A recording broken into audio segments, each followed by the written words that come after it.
தாழ்மையோடு அவருடைய பாதங்களை பிடித்து பணியாற்றுவேன் என்பதை தைரியத்தோடு உங்களுக்கு தெரிவிக்கிறேன். உண்மையோடும் நீதியோடும் பரிசுத்தத்தோடும் பக்தியோடும் இந்த பேராயத்திலே பணியாற்றுவேன் என்பதை நான் இந்த நேரத்திலே உறுதியோடு தெரிவிக்கிறேன். இந்த பேராயத்திலே எல்லா மக்களையும் ஒன்று சேர்க்கின்ற பணியை நான் செய்வேன். அது நான் மாத்திரமல்ல, நாம் எல்லாரும் இணைந்து பணியாற்றி இந்த பேராயத்தை தென்னிந்திய திருச்சபையினுடைய மிக தலை சிறந்த பேராயமாக மாற்ற நாம் எல்லாரும் ஒன்றாக இணைந்து உழைக்க உங்களை நான் அன்போடு அழைக்கிறேன். மிக சிறப்பாக நெஞ்சை நிமிர்த்தி லஞ்சத்தை தவிர்த்து நீதியோடும் நேர்மையோடும் வெளிப்படையான நிர்வாகத்தை செய்வேன் என்று சொல்லி உறுதி பூண்டுகிறேன். மிக சிறப்பாக இங்கு அணிவிக்கின்ற சால்வைகளை நாளையிலிருந்து யாரும் சால்வை அணிவிக்க எனக்கு கூடாது என்பதையும் இந்த நேரத்தில் தெரிவிக்கிறேன். உங்களுக்கு என்னுடைய தாழ்மையான வணக்கத்தை சொல்லி ஒன்றை நான் சொல்லுகிறேன். என்னையோ பேராயர் அம்மா அவர்களையோ பெரிய பெரிய கட் அவுட்டிலே போட்டோ போடக்கூடாது என்று நான் இது ஒரு சட்டமாக சொல்லுகின்றேன். லஞ்சத்தை நான் வாங்க மாட்டேன். லஞ்சத்தை கொடுக்க நீங்கள் துணியக்கூடாது. நீதி நேர்மையோடு தாழ்மையோடு இந்த நற்செய்தி பேராயத்தை காப்பாற்றுவோம். வாருங்கள், சேர்ந்து பணியாற்றுவோம். உங்கள் பணியாளனாக, உங்களுக்கு அடிமையாக, உங்களுடைய கால்களை கழுவுவதற்காக என்னை அர்ப்பணிக்கிறேன். நன்றி, வணக்கம். அன்பார்ந்த தென்னிந்திய திருச்சபை பிள்ளைகள் யாவருக்கும் வாழ்த்துக்கள். பிரதம தேர்தல், அதாவது மாடரேட்டர் எலெக்ஷன் வெகு விரைவில், அதாவது 21ஆம் தேதி வர இருக்கிறது. இரண்டு தரப்பினரும், அதாவது ரூபன் மார்க் தரப்பினர் மற்றும் ஷர்மா பிஷப் தரப்பினர் இருவரும் இரவும் பகலும் ஒவ்வொரு மாநிலங்களுக்கு சென்று ஒவ்வொரு திருமண்டலத்துக்கு சென்று வாக்கு சேகரித்து கொண்டிருக்கிறார்கள். இதில் நான் எனக்கு வந்த தகவல்களை நான் உங்களுக்கு பரிமாறுகிறேன். ஒரு குறிப்பிட்ட நபருக்காக சிபாரிசுக்காக என்று நினைத்து விட வேண்டாம். அதாவது நடுநிலையோடு ஒவ்வொரு திருமண்டலத்தில் டயசிஸில் எவ்வளோ வாக்கள் யாருக்கு செல்வாக்கு இருக்கிறது என்பதை குறித்து 24 திருமண்டலத்திலும் விசாரித்து தான் உங்களுக்கு நான் சொல்லி கொண்டிருக்கிறேன்.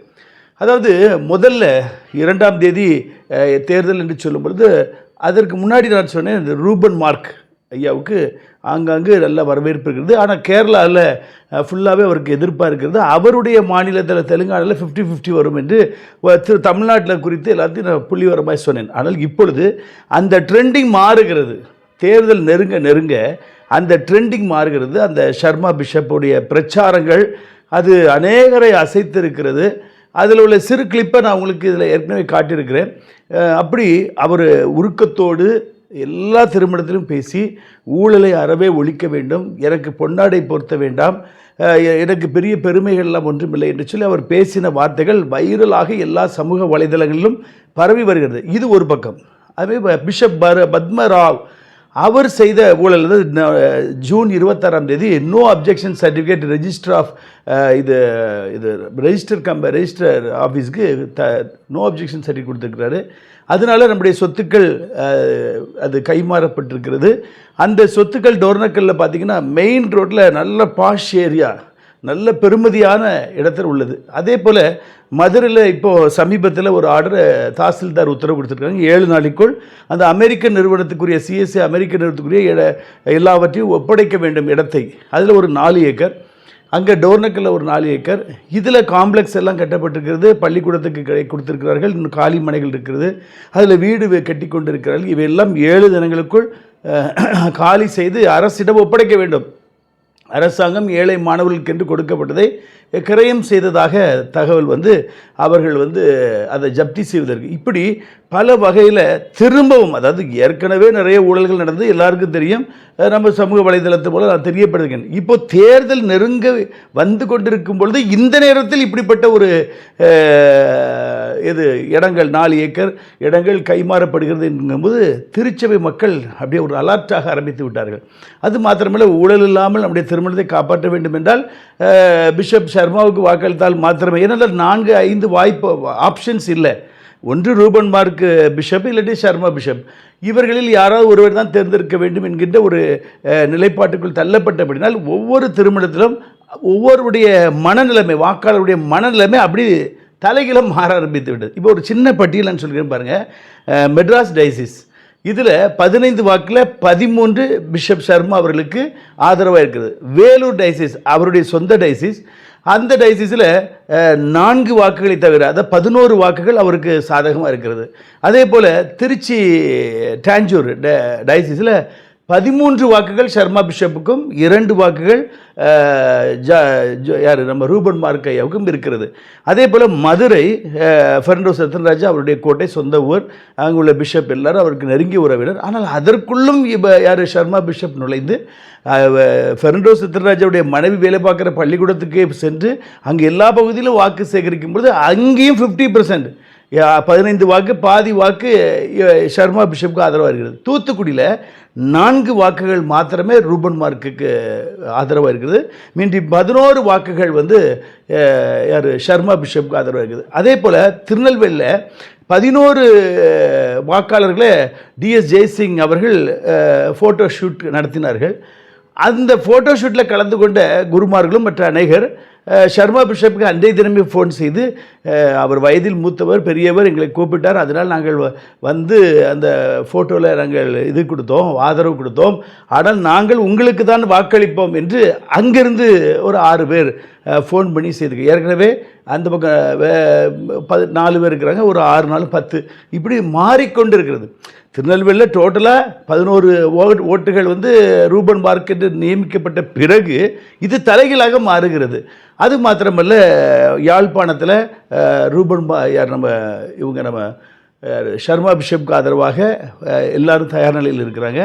கேரளாவில் எடுத்திங்கன்னா மெஜாரிட்டி சர்மா பிஷப்புக்கு ஆதரவாக தான் வாக்களிக்கிறாங்க. அதே போல் கர்நாடகாவில் 50-50, அங்கேயும் 50-ஐ தாண்டி வருகிறது. இப்பொழுது எனக்கு சமீபத்தில் வந்த கருத்து என்னவென்றால், ஒரு 4 தினங்களுக்கு முன்பதாகவே 200 வாக்குகளை தாண்டி சென்று விட்டது. சர்மா பிஷப்புக்கு ஆதரவு 200 வாக்குகளை தாண்டி சென்று, அதாவது மனிதர்கள் கையில், அதாவது வாக்காளர்கள் கையில் தான் வல்லமை இருக்கிறது. அதாவது எந்த நேரமும் பெறல முடியும். நம்ம தமிழக அரசில் பார்த்தோம் பார்த்தீங்களா, முன்னாடி ஒரு 20 வருஷத்துக்கு முன்னாடி கருணாநிதி அவர்கள், நான் உங்களுக்கு எல்லாம் நல்லா சர்வீஸ் பண்ணியிருக்கேன், எல்லா கிராமங்களுக்கு ரோடு போட்டிருக்கேன், டேங்க் வைத்திருக்கிறேன், எனக்கு இந்த ஒரு முறை தான், எனக்கு தான் கடைசி எலெக்ஷன் என்று கெஞ்சி கேட்டார். ஆனால் அன்றைக்கு தலைகீழாக மாறினது. அதே போல் ஏடிஎம்கே அவங்க ஜெயலலிதா மேடம் வந்து அவங்க நின்ற தொகுதி பர்கூர்லேயே அவர்கள் தோற்று விட்டார்கள். ஃபுல்லாக ஒன்றுமே இல்லாமல் போய்விட்டால் அடுத்த தேர்தலில் தலைகீழாக மாறிவிடும். இதே போல் தான் மனிதர்கள் வந்து தேர்தலுக்கு தேர்தல் மாற்றுவார்கள். இப்போ அந்த 2ஆம் தேதி தேர்தல் என்றால் கொஞ்சம் வித்தியாசமாக இருந்திருக்கும். ஆனால் நாள் தள்ள தள்ள சர்மா பிஷப்புக்கு ஆதரவு பெருகி வருகிறது. இது ஃபேக்காக அல்ல, ரியலாக நான் சொல்லுகிறேன், அது வதந்தி அல்ல. நீங்கள் 100க்கு 100 இதை நம்ப வேண்டும். இந்த அளவுக்கு மாறிக்கொண்டிருக்கிறது. இது 4-5 தினங்களுக்கு முன்பதாக 200 வாக்குகளை தாண்டி விட்டார். இன்னும் நாள் இருக்கிறது 21ஆம் தேதிக்கு.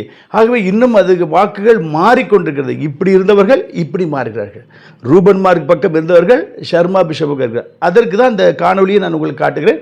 அந்த வீடியோ அவ்வளவு தூரம் வாக்காளர்களை அசைத்திருக்கிறது. அப்போ அவங்க என்ன சொல்கிறாங்க, ஊழலற்ற ஒரு சிஎஸ்ஐடியை உருவாக்க வேண்டும் என்றால் சர்மா பிஷப் வந்தே ஆக வேண்டும் என்று எல்லாருடைய முடிவும் மாறிவிட்டது. இதில் ஒன்று பாருங்கள், குதிரை யுத்த நாளுக்கு ஆயத்தமாக்கும், ஜெயமோ கர்த்தரால் வரும். அப்போ ஜெயம் கொடுக்கிற தேவனுக்கு சோஸ்திரம். அவர் சித்தம் இல்லாமல் தலையிலிருந்து ஒரு முடியாகிலும் கீழே விழுவதில்லை. தேவ சித்தம் தான் நிறைவேறும். இப்பொழுதும் அந்த கடைசி நேரத்தில் என்ன நடக்கிறது என்பது தேவன் அறிவார். நான் மக்களிடம் இருக்கிற அந்த ட்ரெண்டிங்கை தான் நான் உங்களுக்கு சொல்லி கொண்டிருக்கிறேன். நாம் எல்லாரும் உழைக்க வேண்டும், செயல்பட வேண்டும். ஆனால் தேவ சித்தம் தான் நிறைவேறும். அது எந்த வழியில் வந்தாலும், எப்படி குறுக்கு வழியில் வந்தாலும், நேர் வழியில் வந்தாலும், தேவ சித்தம் இல்லாமல் ஒருவர் மாடரேட்டராக வர முடியாது. ஆகவே கருத்தோடு பாரத்தோடு ஜெபிக்க ஆரம்பிங்கள். இன்னும் கொஞ்சம் தினங்கள் இருக்கிறது. இதில் கருத்தோடு பாரத்தோடு ஜெபிங்க. திருச்சபை பிள்ளைகளை உபவாசத்தோடு ஜெபிங்க, கண்ணீரோடு புலம்பலோடு ஜெபிங்க. ஆண்டவரே உமக்கு சித்தமான பிரதம பேராயரை எங்களுக்கு தாரும் என்று சொல்லி கெஞ்சி நீங்கள் ஜெபிக்க ஆரம்பிங்கள். ஏனென்றால் இப்படியே போய்கொண்டிருந்தால் திருமணத்தில் ஒரு சொத்து கூட இருக்காது. தொடர்ந்து சொத்துக்கள் விற்கப்பட்டு கொண்டிருக்கிறது. இதை நாம் எல்லாரும் தடுக்க வேண்டும். இரும்புக்கரம் கொண்டு தடுக்க வேண்டும். அனைத்து ஒருவரோடு ஒருவர் இணைந்து தடுக்க வேண்டும். ஆன்மீக அணி, அதாவது ஸ்பிரிச்சுவல் விங் என்று சொல்லி 25 திருமணத்திலும் நாம் தலைவர்களை செயல்படுத்த போகிறோம். தலைவர், செயலாளர், பொருளாளர், இளைஞர் அணி, மகளிர் அணி, அதாவது யூத் செக்ரட்டரி, விமன் செக்ரட்டரி, அதே போல் இது ஐடி விங், இப்படி இவைகள் எல்லாம் வைத்து 7 பொறுப்புகள், பதவி என்று சொல்ல மாட்டேன், பொறுப்புகள். திருச்சபையை மீட்க வேண்டும் என்று விரும்புகிறவர்கள் அந்தந்த டயசிஸிலிருந்து என்னோடு கூட தொடர்பு கொள்கிறீர்கள். தொடர்ந்து என்னோடு கூட நீங்கள் தொடர்பு கொள்ளுங்கள். இதை முதல் 3 வருடத்திற்கு இந்த பொறுப்புகளை கொடுக்குறோம். அந்த 3 வருடம் முடிந்த பிறகு குலுக்கல் முறையில் தலைவருக்கு எத்தனை பேர் போட்டியிட்டாலும் குலுக்கல் முறையில், அதே போல் செயலாளர், அதே போல் வழக்கறிஞர் பிரிவு ஒரு குலுக்கல் முறையில் நாம் தேர்ந்தெடுக்க போகிறோம். ஒருவேளை அன்னபோசாய் இவரே தொடரட்டும் என்று சொன்னால் ஆட்சேபம் இல்லை. இது வருமானத்தை ஈட்டுவதற்காக அல்ல, ஊழலை ஒழிப்பதற்காக, தவறுகளை தடுத்து நிறுத்துவதற்காக, குற்றஞ்சாட்டுவதற்காக அல்ல, தடுத்து நிறுத்த வேண்டும். வழக்கு மூலம் தடுத்து நிறுத்த வேண்டும். காவல்துறையில் கம்ப்ளைண்ட் கொடுத்து தடுத்து நிறுத்த வேண்டும். நீதிமன்றத்தில் கம்ப்ளைண்ட் கொடுத்து தடுத்து நிறுத்த வேண்டும். ஆட்சியர், கலெக்டர்கிட்ட கம்ப்ளைண்ட் கொடுத்து தடுத்து நிறுத்த வேண்டும். எல்லாரும் 25 டைஸு ஒன்று சேர வேண்டும். அதாவது திருநெல்வேலி திருமணத்தில் பிரச்சனை என்றால் 25 டைஸும் ஒன்று சேர வேண்டும். டோர்னக்கல்லில் பிரச்சனை என்றால் 22 டைஸும் ஒத்துழைப்பட வேண்டும். சவுத் கேரளா டைசிஸில் பிரச்சனை என்றால் 24 டைசிஸும் ஒன்று சேர வேண்டும். அதே போல் கர்நாடகா, சென்ட்ரல் கர்நாடகாவில் பிரச்சனை என்றாலும் எல்லாரும் ஒன்று சேர வேண்டும். இந்த ஐக்கியம் வரும் பொழுது நிச்சயமாக இனி வரும் நாட்களில் ஒரு துரும்ப கூட லீஸுக்கோ விலைக்கோ திருச்சபை சொத்துக்களை கொடுக்க விட முடியாது. நாம் எல்லாரும் ஒன்றுபடுவோம். தேவன் தாமே இந்த அணிக்கு தலைவர், பரிசுத்த ஆவியானவரே ஆலோசனை கர்த்தர். ஆகவே ஒன்றுபடுவோம், திருச்சபையை காத்துக்கொள்வோம். மீண்டும் நல்ல செய்திகளை சந்திக்கும் வரை தேவ கிருபைகளோடு இருப்பதாக. God bless you.